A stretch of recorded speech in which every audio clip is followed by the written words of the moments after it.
శ్రీవారి పరకామణి కేసుకు సంబంధించి మాజీ ఏవిఎస్ఓగా పనిచేసిన సతీష్ కుమార్ ఈరోజు ఉదయం తాడిపత్రి దగ్గర మరణించినటువంటి సందర్భం రాష్ట్ర ప్రజలకే కాదు ప్రపంచవ్యాప్తంగా ఉన్నటువంటి హిందువులందరూ కూడా ఆశ్చర్యపోతూ ఉన్నారు. అసలుకి మరణం వెనుక ఎవరున్నారని చెప్పేసి అందరికీ ఒకటే ప్రశ్న. అయితే మొత్తానికి ఒక అంశానికి సంబంధించి పూర్తి విషయాలు తెలుసుకోవడానికి మనతో ఉన్నారు తెలుగుదేశం పార్టీ రాష్ట్ర అధికార ప్రతినిధి అయినటువంటి సప్తగిరి ప్రసాద్ గారు. నమస్కారం సార్. నమస్కారం.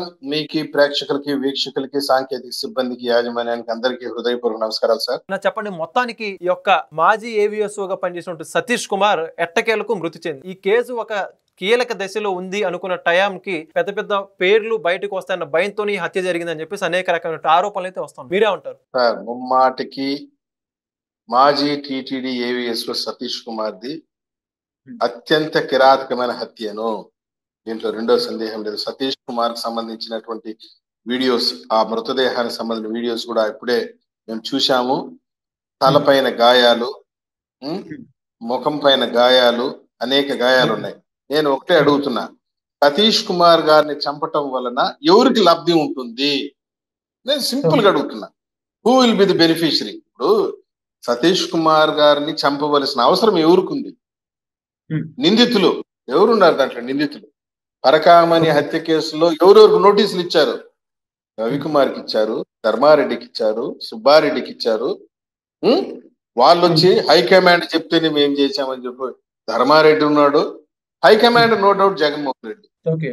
ఈ మొత్తం పరకామణి కేసులో ఒక ఐపీఎస్ అధికారి కూడా ఉన్నాడు, అతన్ని కూడా పిలిపిస్తారు. విచారణ కీలక దశలో ఉన్నందున ఐపీఎస్ అధికారి పేరు కూడా ఇప్పుడు చెప్పలేము, ఎందుకంటే ఇన్వెస్టిగేషన్ ఇస్ గోయింగ్ ఆన్.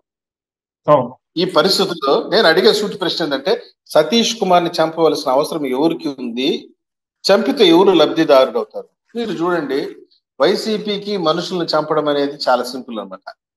ఫలానా వాడు నాకు అడ్డొస్తున్నాడు, నా దారికి అడ్డొస్తున్నాడు అంటే వాళ్ళని చంపడం అనేది వాళ్ళకి సింపుల్. మనిషిని చంపడం అన్నా, కోడి పిల్లని చంపడం అన్నా వాళ్ళు రెండు ఒకటే. బాబాయిని మోడస్ ఆపరేండి, ఒకటే మోడస్ ఆపరేండి, ఒకే స్టైల్. బాబాయిని చంపి బాత్రూమ్ లో పడేశారు. అత్యంత కీలకమైన ప్రతిష్టాత్మకమైనటువంటి పరకామణి హత్య కేసులో ఫిర్యాదుదారుడు సతీష్ కుమార్ ఆషామాషి కాదు. సిఐ స్థాయి అధికారి ఏవిఎస్ఓ సతీష్ కుమార్ చంపి రైల్వే పట్టాల మీద వేసినారు, బాబాయిని చంపి బాత్రూమ్ వేసినారు. బాబాయిని చంపి బాత్రూమ్ వేసి ఏం చేశారు? ఆ రోజు నారాసుర రక్త చరిత్ర అని చెప్పి సాక్షి పేపర్లో, డబ్బా పేపర్లో పెద్ద ఎత్తున రాసుకున్నారు న్యూస్. తీరా చూడబోతే కేసు ఇన్వెస్టిగేషన్ చేసిన తర్వాత సిబిఐ నిందితులంతా జగన్మోహన్ రెడ్డి వాళ్ళ బాబాయ్ భాస్కర్ రెడ్డి, తమ్ముడు అవినాష్ రెడ్డి, వాళ్ళకి గంగిరెడ్డి, ఇంకొకడు వాళ్ళే అందరూ నిందితులు. ఏ కేసులో? కల్తీ సారా కేసులో కూడా మా మీద ఆరోపణ చేస్తే అరెస్ట్ అయిందంతా కూడా వైసీపీ నాయకులు. ఇప్పుడు సతీష్ కుమార్ హీసే కంప్లైంట్, ఫిర్యాదుదారుడు. ఆయన ఈ ఫిర్యాదుదారునే లేపేస్తే అతని పైన ఆ రోజు రాజీ పడాలి అని చెప్పి ఒత్తిడి తెచ్చారు. ఎవరిపైన? సతీష్ కుమార్ పైన ఒక ఐపీఎస్ విజిలెన్స్, టీటీడీ విజిలెన్స్ అధికారి ఒక రిపోర్ట్ ఇస్తూ, ఆ విజిలెన్స్ రిపోర్ట్ లో చాలా స్పష్టంగా ఉంది ఏమనేసి, ఏవిఎస్ఓ సతీష్ కుమార్ చాలా నిజాయితీ కలిగినటువంటి వ్యక్తి, మంచి రెప్యుటేషన్ ఉన్న వ్యక్తి, ఆయన పైన హ్యూజ్ పోలీస్ ప్రెషర్ ఉండటం వలన ఆయన రాజీ చేసుకోవాల్సి వచ్చిందని ఒక రిపోర్ట్ ఇచ్చాడు అనమాట. ఎవరు ప్రెజర్ చేశారు, ఎందుకు ప్రెజర్ చేశారని సిట్టు తన విచారణలో బయటకు తేక ముందే మళ్ళీ కూడా సతీష్ కుమార్ ని పిలిపించే అవకాశం ఉంది.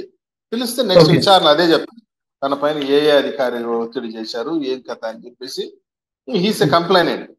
ఈ పరిస్థితుల్లో సతీష్ కుమార్ కనుక సిట్టు ముందర నోరు విప్పితే మన బండారం బయటపడిపోతుంది, మన గుట్టంతా బయట వస్తుంది. ఒక్క పరకామణి కేసే కాదు, ఇంకా చాలా దోపిడీలు, దొంగతనాలు చేసినారు తిరుమల కొండ పైన, ఇవన్నీ బయటకు వస్తుందని చెప్పి వీటన్నిటికీ ఒకటే పరిష్కారం. కాబట్టి సతీష్ కుమార్ గారిని అత్యంత కిరాతకంగా చంపింది వైసీపీ ప్లానింగ్ తోనే చేశారు murder. It is a brutal murder. వదిలిపెట్టి ఈ రోజు అప్పుడే వైసీపీ సాక్షి ఛానల్, డబ్బా ఛానల్ స్టార్ట్ చేసి డబ్బా కొట్టడం. ఆయన ఎవరో అనంతపూర్ చెందిన మాజీ మంత్రి ఒక ఆయన వైసీపీలో ఇటీవల చేరాడు. ఇది సుప్రీంకోర్టు జడ్జితో విచారించాలా, ఆలతో విచారించాలి. ఎస్, ఎవరితో విచారించినా దొంగ దొరికేది ఖాయం. ఇంకొక విషయం ఏంటంటే, ఈ యొక్క హత్య కేసులో అదే విధంగా కల్తీని సంబంధించిన హత్య కేసు కూడా వీటన్నిటిలోనూ సాక్షులకు తీవ్రమైన ప్రమాదం పొంచి ఉంది. కల్తీని సంబంధించి కూడా ఒక పక్క సిట్ విచారణ జరిపిస్తా ఉంది, ఒక పక్క పరకామణి కేసులో సిట్ విచారణ జరుపుతా ఉంది. ఉక్కిరి బిక్కిరి అయిపోయి ఈ రోజు మనమంతా కాపాడాలి, మనమంతా బయటపడాలి, మనమంతా ఈ కేసును తప్పించుకోవాలంటే ఈ విధంగా హత్య చేసి తప్పించి మనకు వేరే గత్యంతరం లేదని అత్యంత క్రూరమైన హత్య ఇది. టీటీడీ చరిత్రలోనే ఒక అధికారిని అత్యంత కిరాతకంగా చెప్పిన ఘటన ఇది. నేను అడుగుతున్నాను, సతీష్ కుమార్ ఏం ఆషామాషి వ్యక్తి కాదు, ఒక సర్కిల్ ఇన్స్పెక్టర్ స్థాయి అధికారి, బాగా గుండె నబ్బరం ఉన్నటువంటి అధికారి, ఎగ్జామ్ రాసి సెలక్షన్ అయ్యి ట్రైనింగ్ తీసుకొని బాగా గుండె నబ్బరం ఉన్నటువంటి అధికారి. ఒక టీటీడీ అధికారి ఇచ్చిన రిపోర్ట్ కూడా సతీష్ కుమార్ చాలా నిజాయితీ పరుగైన అధికారి అని చెప్పి రిపోర్ట్ ఇచ్చినారు. అటువంటి పరిస్థితుల్లో ఈ రోజు అత్యంత కిరాతకంగా చంపడం అనేది చాలా దురదృష్టకరం. నేను ఒకటే చెప్తున్నాను, Jaganmohan Reddy, YV Subba Reddy, Karunakar Reddy and remaining others planning తోనే ఈ మర్డర్ జరిగింది. ప్లానింగ్ చేసింది వీళ్ళు, ఎగ్జిక్యూట్ చేసింది ఎవరనే విషయాన్ని బయటకు రావాల్సి ఉంది. నేను ఒకటే ఈ సందర్భంగా రాష్ట్ర ప్రభుత్వానికి కూడా విజ్ఞప్తి చేస్తున్నాను, మిగతా సాక్షులను కూడా కాపాడుకోవాల్సిన బాధ్యత మన పైన ఉంది. ఎప్పుడైతే ఈ సాక్ష్యాలను కాపాడుకుంటామో అప్పుడే ఈ కేసు కీలకమైనటువంటి కన్క్లూజన్ కు వస్తుంది. ఈ రోజు చూడండి, రవికుమార్ ఎవరైతే రవికుమార్ ఉన్నాడో అక్యూజ్డ్, అతన్ని కూడా చంపేసేటువంటి ఆలోచన వైసీపీ చేస్తుంది. ఎందుకంటే సతీష్ కుమార్ తర్వాత అంతటి కీలకమైనటువంటి వ్యక్తి రవికుమార్. మొత్తము అతన్నే గనక మనం లేపేసి కేసు లేదు కదా, ఒకటి ఆ రకమైన ఆలోచన చేస్తున్నారు. సభ్య సమాజం సిగ్గుతో తలదించుకోవాలా, వీళ్ళకి హత్యలు చేయడం, సాక్షులు తారుమారు చేయడం, సాక్షులను మాయం చేయడం, మనుషులను చంపి మనిషి సవాళ్ళను మాయం చేయడం అనేది చాలా సింపుల్ ఆస్పెక్ట్, సింపుల్ ఇష్యూ. కాబట్టి ఇవన్నీ కూడా వెంకటేశ్వర స్వామి చూస్తున్నారు వీరి యొక్క హత్యా రాజకీయాల్ని. వైఎస్ఆర్ కాంగ్రెస్ పార్టీ చేసిన ప్లానింగ్ తో వైఎస్ఆర్ కాంగ్రెస్ పార్టీ చేసిన ఎగ్జిక్యూషన్ ఈ మర్డర్ అని చెప్పి కూడా సందర్భంగా తెలియజేస్తున్నారు. మొత్తం చాలా చక్కగా చెప్పేసి thank you. Please subscribe to Leo News for more videos.